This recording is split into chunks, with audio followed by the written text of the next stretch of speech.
నమస్కారం NS news కి స్వాగతం. నా పేరు ఉషా. ముందుగా ముఖ్యాంశాలు. తెలంగాణ రాష్ట్ర ఆవిర్భావ దినోత్సవాన్ని పురస్కరించుకొని బైన్సా పట్టణంలోని జెన్నింగ్ అండ్ ప్రెస్సింగ్ ఫ్యాక్టరీలో మంగళవారం ఘనంగా వేడుకలు నిర్వహించారు. ఈ సందర్భంగా ప్రజా ట్రస్ట్ చైర్మన్ మోహన్ రావు పటేల్ జాతీయ జెండాను ఆవిష్కరించి జాతీయ గీతాలాపనలో పాల్గొన్నారు. అనంతరం ఏర్పాటు చేసిన సభలో ఆయన మాట్లాడుతూ తెలంగాణ రాష్ట్రం ఏర్పడడం 1200 మంది అమరుల త్యాగాల ఫలితమని పేర్కొన్నారు. ప్రజలకు, రైతులకు, విద్యార్థులకు, పత్రికా సోదరులకు తెలంగాణ ఆవిర్భావ దినోత్సవ శుభాకాంక్షలు. ఈరోజు నిధులు నియామకాలపై తెలంగాణ ఉద్యమం చేయడం జరిగింది.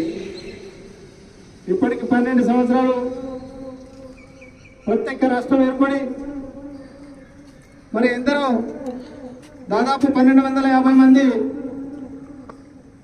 బలిదానంతో తెలంగాణ రాష్ట్రం ఏర్పాటు కావడం జరిగింది. ముఖ్యంగా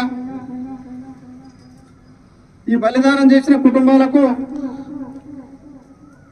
అవసరం ఉంది.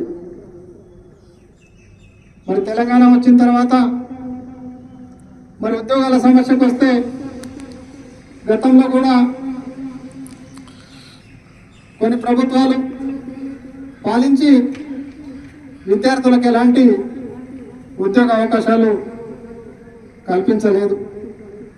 మరి ఇప్పుడు కూడా రాష్ట్ర ప్రభుత్వం అనుకోండి, కేంద్రంలో ఉన్న ప్రభుత్వం అనుకోండి, ఏదైతే జాబ్ క్యాలెండర్ మీరు విడుదల చేశారో 2 లక్షల మందికి ఉద్యోగాలని, మరి ఇప్పటికీ దాని నోటిఫికేషన్ లేదు.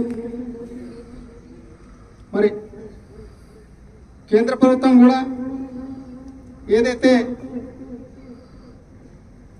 ఉద్యోగాల విషయంలో హామీ ఇవ్వడం జరిగిందో మరి కేంద్ర రాష్ట్ర ప్రభుత్వాలు ఇద్దరు